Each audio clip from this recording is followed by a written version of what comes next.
maangkin mo man lahat yung mga pinapangarap mo na kayamanan o mga gamit kung ano man dyan,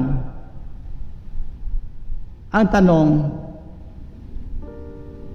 pag namatay ka, ano ba ang pwede mong dalhin? Wala. Sa katotohanan, wala. Pwede kang bibilhan ng kabaong, milyon, kalahating milyon. Wala, yun lang ang madala mo. Pero yung nagawa mo na mabuti dito para sa gawain ng Panginoon, yun ang pinakamaganda. At yun doon ako na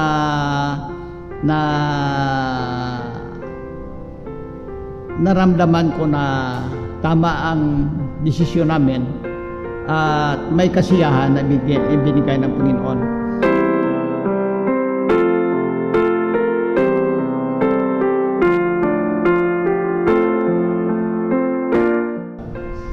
Ako po ay isang nilalang na magpatotoo tungkol sa aking buhay na naging Kristiyano, na sa simula noong hindi pa ako nakakilala sa Panginoon, ang una kong problema sa buhay namin ay yung kahirapan. Nung ako na ay lumaki, ang aking hanap buhay sa konstruksyon.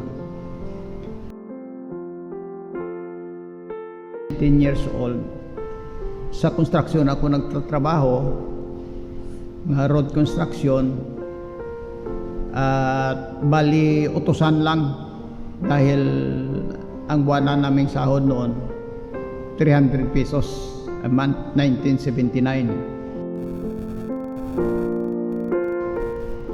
Nang dahil nga sa pag-ibig, dahil ang Diyos natin ay pag-ibig, nang dahil sa pag-ibig ay yun ang paraan na nakilala ko rin siya, dahil yung nililigawan ko nagsisimba sa Born Again Christian Church sa Iloilo, at ako naman po ay sumasama dahil ganun talaga pag nanligaw ka, kung saan pupunta yung niligawan mo, sama ka.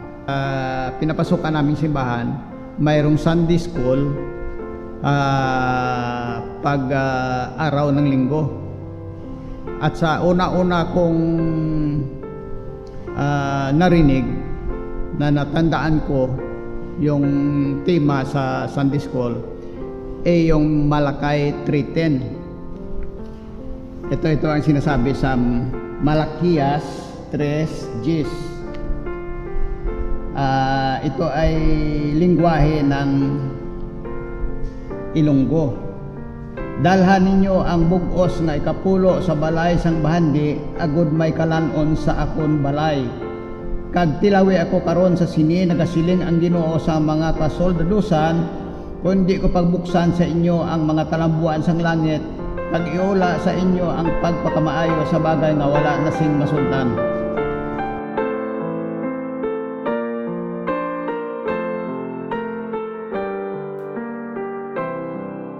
Ang totoo, ito ay solo finance, at saka ito dito na paggawaan ko na ng papilis na deed of donation 400 square meter. Pero kung titingnan maluwag, hindi pa alam ko hanggang saan ang 400 meters. Kaya Diyos lang ang nakakaalam dito kung ano man yung plano na siya uli. Dahil ang alam ko na ako ay pumili ng pinakamabuting bagay sa aking buhay na ipatayo ang church building na hindi sa aming hindi sa aming pangalan dayawon o purihin, kundi sa pangalan ng Diyos na buhay na nagbigay ng lahat sa akin.